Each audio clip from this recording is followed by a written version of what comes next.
Hello, my name is Mary McDonnell, and I played President Laura Roslin on Battlestar Galactica. I am in New York City in the offices of the SciFi channel, and I'm here to answer questions on the Battlestar forum.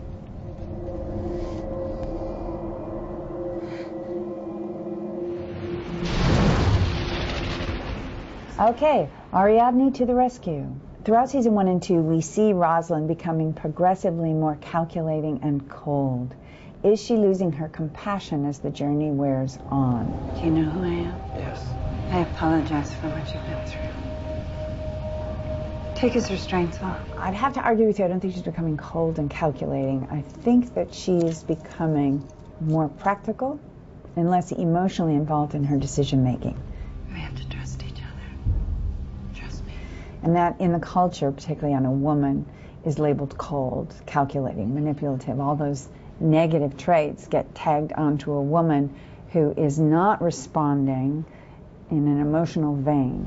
Tell me what I need to know, and you will live. Underneath the ruthlessness at times is the compassion that she feels for this civilization. That's the driving force. Put him out the airlock. You can't do that. Yes, I can. And I will.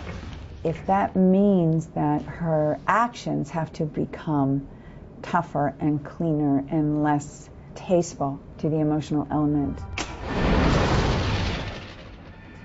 then that's the fact of life with her right now. So that's what I think. The next question is from Karihan, and it says, kudos, however late, to you and the rest of the cast and crew for that Peabody win. Thank you. Have you read or heard about any of the mountain of fan fiction being written about Laura?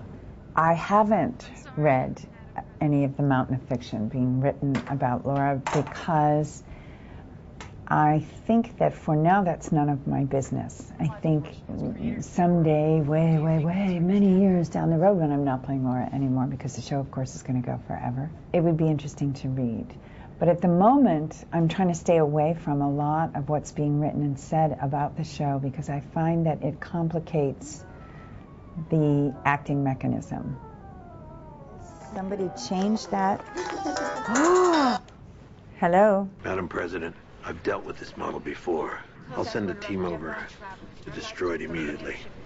This question is from Cerveza, I think is how we pronounce this. It still burns a bit to have so many people snicker behind our backs or even to our face when we rave about the show. Is it enough to know that you're working on something really good and really special, even if the majority of the world hasn't clued into it? Okay, it's a good question.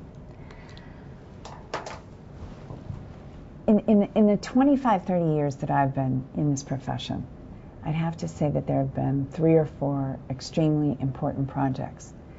And in each case, at a certain point in the development of the project, in this case they were movies, while we were shooting the movie, the project was ridiculed. Dances with Wolves is my first example of that. Dances with Wolves was called Heaven's Gate after that financially disastrous Heaven's Gate years ago. And I've had a couple of instances like that where the knee-jerk, biased response to the idea holds the project back for a while. But as we're seeing with Battlestar Galactica, those days are almost behind us because it's breaking through slowly but surely into the culture. A Peabody Award is presented to Battlestar Galactica. You say Battlestar to someone, it sets off a series of images. You say the Peabody recipient, Battlestar Galactica, and a whole other set of images opens up now. And I already see that changing the people who will receive it. So my encouragement to the fans would be, we love doing it regardless. The amount of fans we've had have been superb. The whole thing has been joyous. Now, the fact that we're about to crack into the mainstream to me feels like icing, but it isn't something that I ever felt had to be there in order for this to be special. This is special on its own.